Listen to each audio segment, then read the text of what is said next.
दरबार की। अगर ऐसे करते हैं, ज्ञानियों ने फरमाया मनुष्य जन्म पाना दुर्लभ है, इसमें भी जिन शासन की भक्ति पाना अति दुर्लभ है। ऐसे जिन शासन में आदिनाथ परमात्मा का दर्शन करने पधार गए रावण और मंडोदरी, सुंदर अद्भुत प्रभु की मूर्ति देख कर नाच उठी मंडोदरी और रावण के हाथ की वीणा छनक गई। क्या हुआ के पग घुंघरो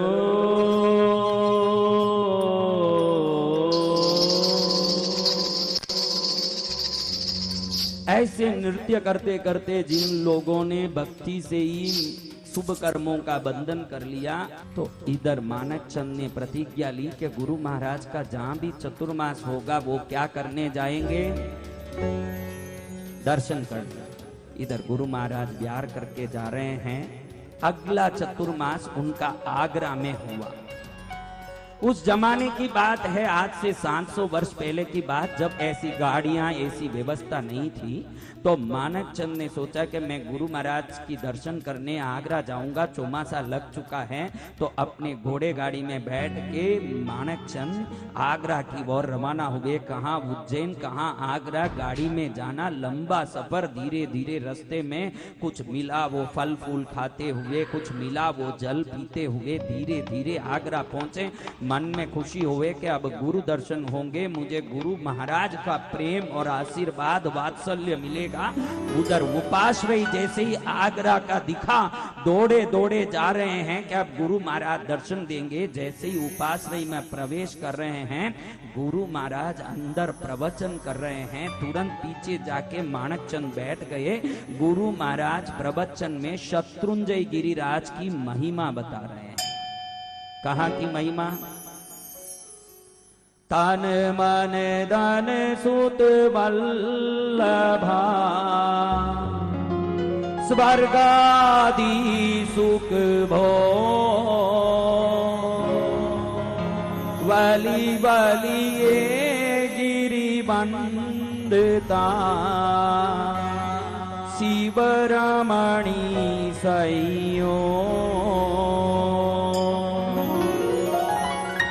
श्री हेम विमल सूरी शत्रुंजय की महिमा बता रहे हैं। जो सीमंदर स्वामी महाविदय क्षेत्र में बोलते नहीं थकते जिस गिरिराज की महिमा, स्वयं भगवान शासनपति महावीर स्वामी ने बताया कि तीनों लोकों का प्रलय से अस्त होना संभव है, लेकिन अंतिम काल भी एक अंगुल जितना भी अगर कोई बचा रहेगा तो ये मात्र शाश्वत गिरि शत्रुंजय गिरिराज होगा जो बचा रहेगा।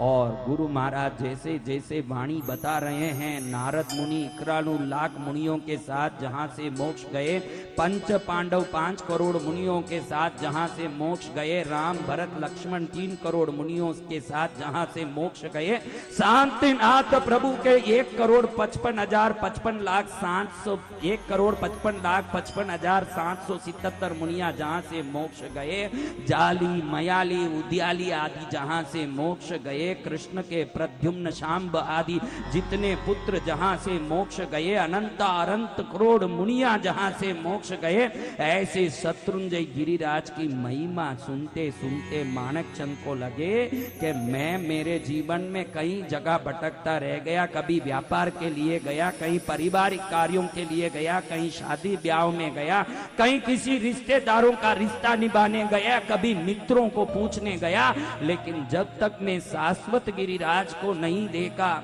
हजरत लेके उनके दरबार में आने वाला चाहिए, हाथ उनके सामने फैलाने वाला चाहिए, आदिनाथ को पाने वाला चाहिए। क्या नहीं देते ये शत्रुंजय के राजा, इनके सामने लेने वाला चाहिए। ऐसा शत्रुंजय गिरी जहां जाने मात्र से भवी जीव मोक्ष का बंधन कर लेता हो, ऐसे शत्रुंजय की महिमा मैंने आज तक नहीं सुनी। मैं महापापी। माणकचंद जैसे ही प्रवचन खत्म होता है, गुरु महाराज के पास जो जाके बोलते हैं, गुरुदेव मैं घोड़े गाड़ी से आया था, ये गाड़ी यहीं छोड़ता हूँ, मेरे पैसे संपत्ति यहीं छोड़ता हूँ, मुझे प्रतिज्ञा दीजिए। 3 प्रकार के प्रतिज्ञा। सबसे पहले मैं शत्रुंजय गिरी के दर्शन किए बगैर घर नहीं जाऊंगा। पहली प्रतिज्ञा ये। जितने अट्टम करने के लिए शरीर को मरोड़ रहे हैं उनको खास बात सुनने जैसा। अगली बात में गुरु महाराज से माणकचंद प्रतिज्ञा लेते हैं कि जब तक मैं शत्रुंजय गिरी पैदल नहीं पहुंचूं, जब तक के लिए मुंह खोल के एक शब्द भी नहीं बोलूं, आगरा से शत्रुंजय जाऊं, जब तक मौन का पचका। तीसरा, जब तक शत्रुंजय में आदिनाथ का दर्शन नहीं हो, जब तक जल और अन्न का 24 पचकान, भले 6 महीना होवे, 8 महीना होवे, 10 अट्टम करने वाली बहनों, आराम से मफलर ओढ़ी हुई, शाल ओढ़ी हुई, 3 दिन के लिए इतने विचार आवे। माणकचंद ने ऐसी प्रतिज्ञा ली कि आगरा से पैदल चलना, जाते समय मुंह नहीं खोलना, और जब तक दरबार में नहीं पहुंचे पानी तक नहीं लेना। कैसी प्रतिज्ञा भाई? कौन कौन ये से भीष्म प्रतिज्ञा लेने में सक्षम है भाई? वो महान पुण्य आत्मा है, वो माणकचंद को हमारा नमन है जिन्होंने इतनी पवित्र भीष्म प्रतिज्ञा ली। गुरु महाराज उनकी प्रतिज्ञा के बल को देखते हुए वासक शेप डाल के कहते हैं, भाई तू कई पुण्यशाली आत्मा है, इसीलिए तेरे मन में शुभ संकल्प जगा है। आपका खराब टाइम आ गया है, इसलिए आपकी बुद्धि में खराब बातें सूझ रही है। जिसको कोई मन में लगे कि मैं हर पूनम शंकेश्वर कृष्णगिरी नाकोड़ा दर्शन करने जाऊं, हर पूनम कृष्णगिरी में जाके मैं भक्ति करूं श्री सहस्त्रपणा शक्ति पार्श्वनाथ, जो दक्षिण भारत में बेंगलुरु से 90 किलोमीटर दूर में बैठे हैं, जो चरण में चले जाएं उनको मोक्ष गति प्रदान करने में सक्षम, ऐसे कृष्णगिरी के पार्श्वनाथ के चरण में हर पूनम जाऊं, ऐसा कोई संकल्प आवे तो समझना कि शुभ समय आया है। जुआ सट्टा खेलने का भाव आ गया तो समझना कैसा समय आया है, कैसा समय आया है, बोलो।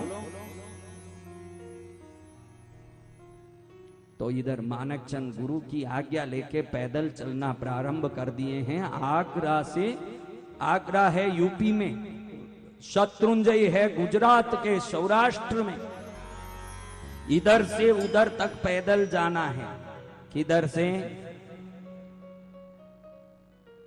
चलते चलते खुद ही आराम से प्रभु को नमन करते कहते कहते चलते हैं कि प्रभु प्यास नहीं लग रही है, प्रभु भूख नहीं लग रही है, प्यास एक ही है आपके दर्शन की, भूख एक ही है आपके चरण वंदन की। यही प्यास लेके मैं चल रहा हूं, भले 8 महीना हो, 6 महीना हो, 10 महीना हो, कैसे भी आपके चरण में पहुंच के ही मुंह में पानी डालूंगा। प्रभु मरूंगा तो रास्ते में ही मर जाऊंगा, लेकिन आपके दर्शन के बगैर मैं मुंह में पानी नहीं डालूंगा। कितनी भव्य प्रतिज्ञा लेके चल रहे हैं। चलते चलते माणकचंद चलते हैं शत्रुंजय की ओर, कभी अलविदा ना कहना, कभी अलविदा ना कहना। ऐसी भव्य प्रतिज्ञा तो सिर्फ माणकचंद ही ले सकते हैं। चलते चलते चलते चलते चलते चलते शरीर में थकान आ सकता है, लेकिन जिसका मन दृढ़ है वो कितनी भी थकान में भी अपने लक्ष्य को तो प्राप्त करके ही रहेगा। माणकचंद चलते चलते कई महीने हो गए, मुंह में दाढ़ी बढ़ गई, शरीर मेला कुचेला हो गया। उन्होंने प्रतिज्ञा लिया था कि दूसरा वस्त्र पहनूंगा नहीं, जब तक पहुंचूं दर्शन करूं, मैं ऊपर जाके ही नाके पूजा वस्त्र पहन के प्रभु का दर्शन करूंगा। जब तक मैं पैदल चलते जाऊंगा, शरीर थक गया है, दाढ़ी बढ़ गई, जो सुंदर सुकुमार रूप था वो एकदम काला कुरूप हो गया। लेकिन लेकिन ये वस्त्र छुपता नहीं कि सेठों का शरीर है। गुजरात में चलते चलते राधनपुर का क्षेत्र आया और जैसे ही आम्रवन की ओर चल रहे हैं, डाकुओं की दृष्टि उन पर पड़ गई। डाकुओं का सरदार देखता है कि देखने में तो बड़ा सेठ लग रहा है, कपड़े से अकेले क्यों घूम रहा है, कुछ तो है, इसको छान मार के इसके पास जो भी वस्तु है उसको निकाल देना चाहिए। डाकुओं का सरदार अपने जितने भी डाकू हैं उनको आदेश देता है कि इसको पकड़ो। अब सभी डाकू अचानक मानकचंद को घेर के खड़े हो गए और इधर मानकचंद को लगा कि कुछ आपत्ति आ गई है, तो सामने देखते हैं डाकुओं का सरदार आदेश देता है कि तेरे पास जो भी हीरे पन्नी सोने के मोहर है सब निकाल के दे दे। लेकिन मानकचंद ने मौन व्रत का सौगन लिया है, तो मुंह कैसे खोलें, वो मन में सोचते हैं कि अभी मुंह खोलूंगा तो मेरे व्रत का, मेरे प्रतिज्ञा का भंग होगा, मैं मुंह कैसे खोलूं। वो इतनी बात सुन के भी अपना मुंह नहीं खोल रहे हैं, एकदम मौन में खड़े हैं। डाकू सरदार को लगा कि दाल में कुछ काला है, जरूर इसके पास कुछ है, वरना ये मुंह क्यों नहीं खोल रहा है, इसके पास कुछ तो होगा। पिछले समय में, पुराने जमाने में ऐसा था, व्यक्ति रास्ते में जाते समय कहीं डर होने के कारण, कहीं प्रकार के तकलीफें होने के कारण अपने माल वस्तुओं को रत्नों में बदल के, उन रत्नों को शरीर के जांग आदि को चीर के अंदर रख के सी के जाते थे। डाकू सरदार को लगे कि ये शरीर में कुछ बहुमूल्य वस्तु छुपा के जाता होगा, इसीलिए ये मुंह खोल के बोलता नहीं है, इसकी तपास लेनी चाहिए। कहीं तपास करे, कुछ नहीं मिला। डाकू सरदार डाकुओं को कह के जरूर इसने शरीर चीर के कहीं कोई माल रखा होगा, अभी ये कबूलता नहीं है तो इसको 3 बोल के पूछ लो वापस, अगर नहीं बोलता है तो इसके शरीर के टुकड़े टुकड़े करके छोड़ डालो कि इसके पास क्या है देखो। अब कई बार पूछने के बाद भी मानकचंद अपने मुंह खोलने में बिल्कुल वज्रवत दृढ़ हैं, सोचते हैं कि प्राण जाएं लेकिन मेरी प्रतिज्ञा नहीं जानी चाहिए। मैंने सोचा है कि मैं मुंह नहीं खोलूंगा जब तक शत्रुंजय का दर्शन करूंगा, भले ही दर्शन नहीं हो, प्राण निकल जाएं, लेकिन प्रतिज्ञा कभी खंडन नहीं होनी चाहिए। मेरी प्रतिज्ञा तो प्रतिज्ञा ही होगी। मन में सोचते हुए मानकचंद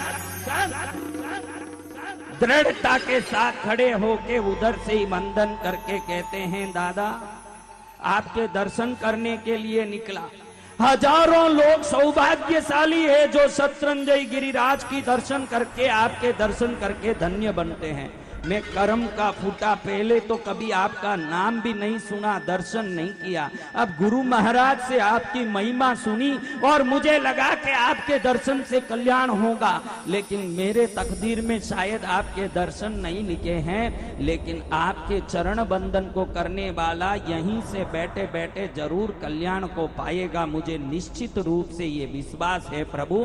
अब लगता है कि मेरा अंतिम समय आ गया है, मुझे आप क्षमा करें और मेरे हृदय में प्रकाश करें और अनंत जन्मों तक ये संतुवो महायस भक्ति भरणि भरेण हियेण तादेव दिज्जबोहिम भवे भवे पासजिनतम। अनंत भव हो जाए लेकिन आपका शरण मुझे मिले, आपकी कृपा मुझे मिले और आपका सहयोग मुझे मिले प्रभु। आपके दर्शन से मैं निहाल होऊंगा प्रभु। मानकचंद मन में ऐसी दशा हो भगवन जब प्राण तन से निकले, जब प्राण तन से निकले, तेरो नाम मुख से निकले।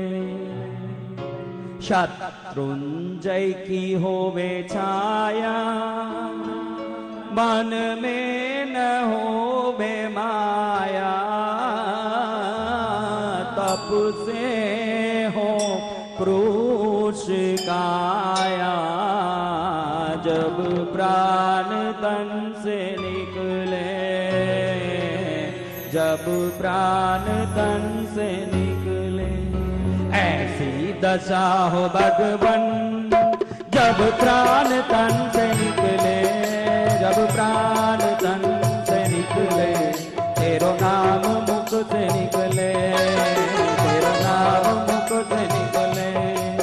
गिरिवर की हो बेचाया, मन में न हो बे माया, तब से हो क्रूस छाया, जब प्राण तन से निकले,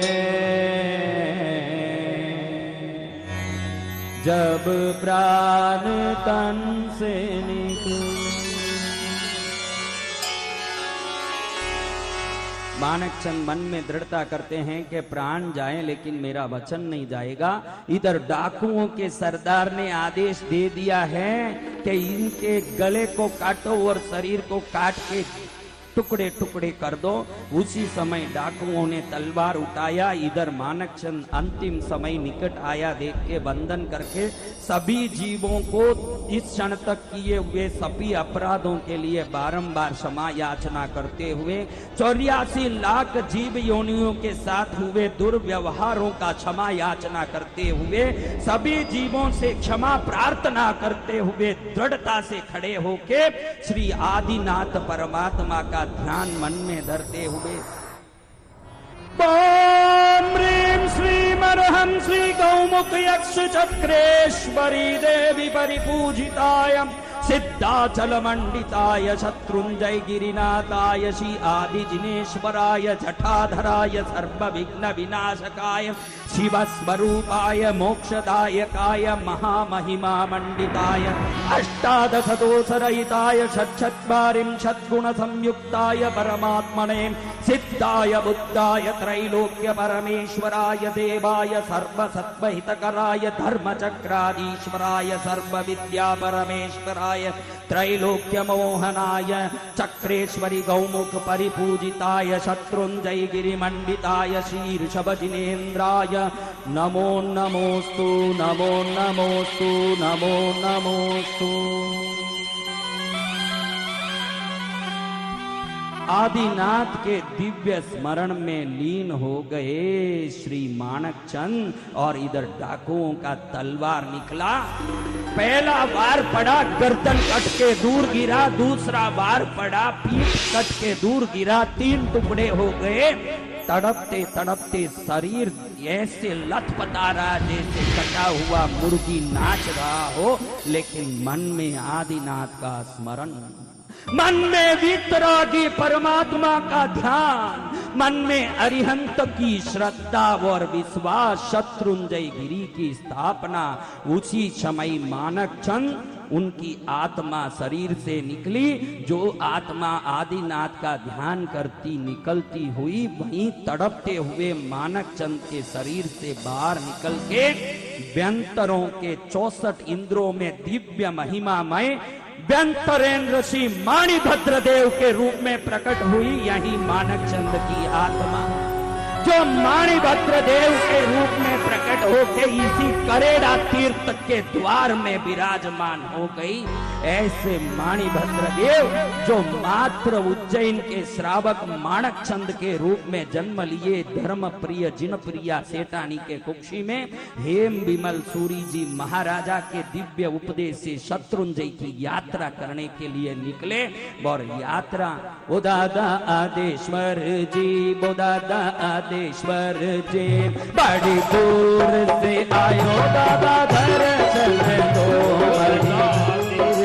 आयो दादा दर्शन दो, दादा आदेश्वर जी, दादा आदेश्वर जी, दूर से आयो दादा दर्शन दो, बड़ी दूर से आयो दादा दर्शन दो।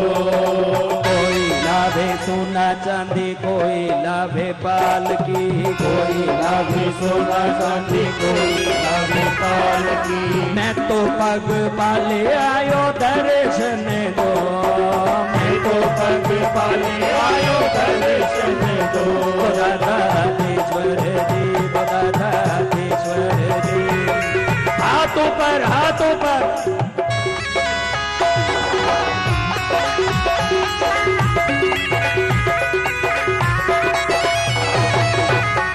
चरणों में हमको लगा लो,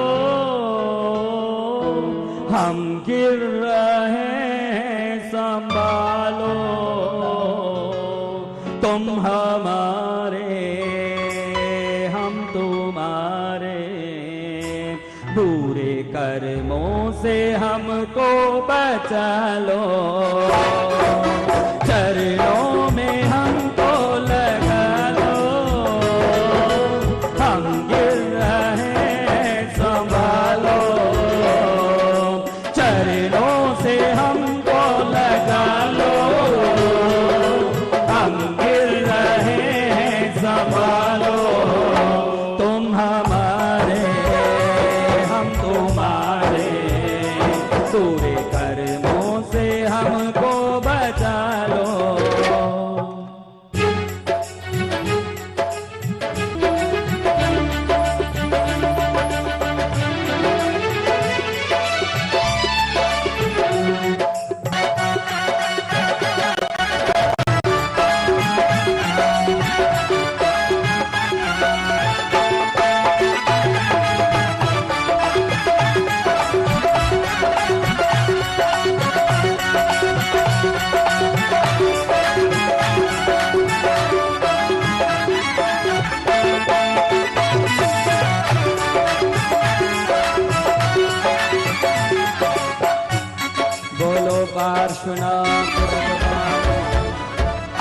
अब ये माणिभद्र बने हुए श्री मानक चंद देव वही राधनपुर के पास मगरबाड़ा क्षेत्र में जब ये हेम विमल सूरी आगे निकल रहे थे तो जिन साधुओं ने मानक चंद को दुर्बुद्धि दिया उनको मालूम पड़ा कि ये हेम विमल सूरी आगे चल के सबको सुधार रहे हैं, तो काले भैरव गोरे भैरव को साध के हेम विमल सूरी पर छोड़ा और एक एक करके हेम विमल सूरी के शिष्यों को काले भैरव गोरे भैरव मारने लगे। 11 शिष्यों का देहांत के बाद हेम विमल सूरी ने शासन देव की साधना की, देवी प्रकट हुई और कहती है कि आप राधनपुर की तरफ जाओ, उधर आपको सहायता मिलेगा। तो हेम विमल सूरी उधर ही निकले जहां ये मानक चंद माणिभद्र बन के बैठे हैं।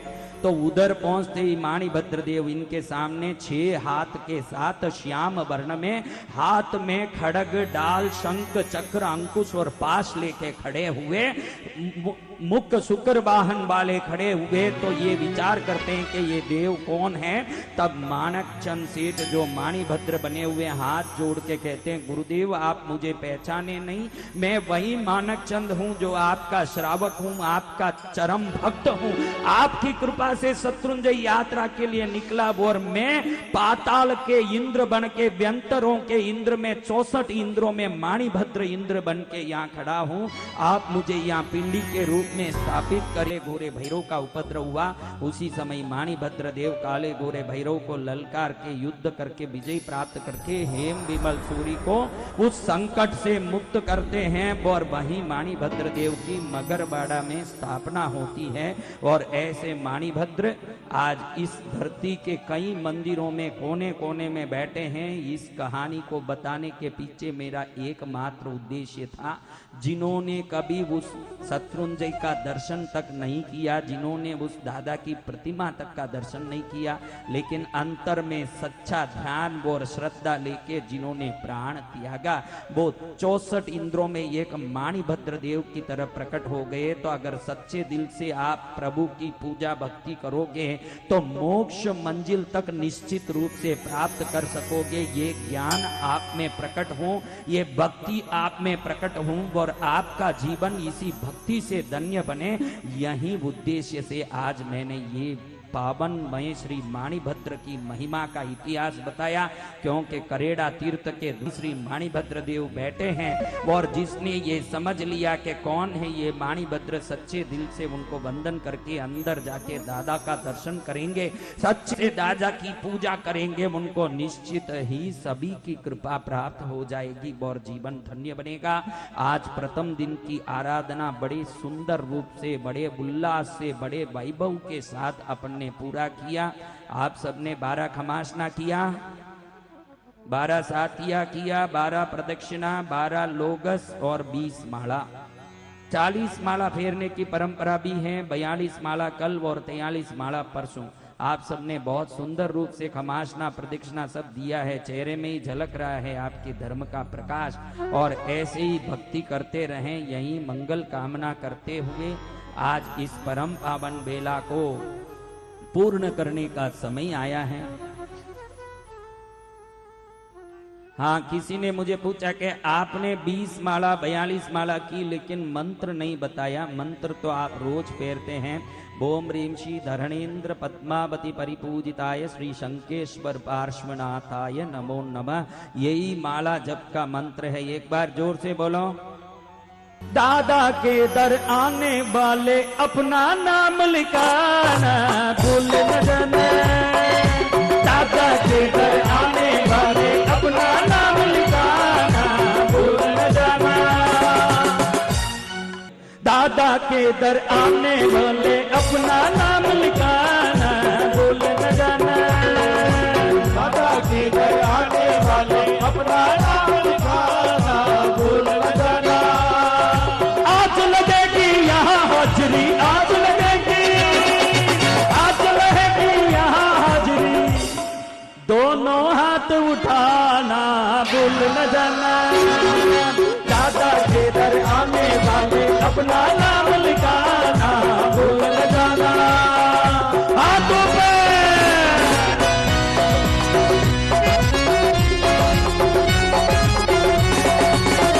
जोर से ताली।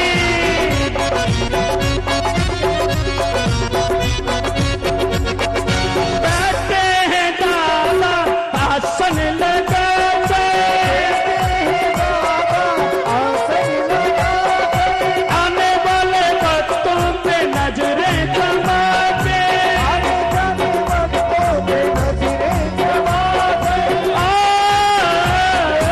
मेरे संग में साथ मिलकर तालियां बजाना भूल न जाना।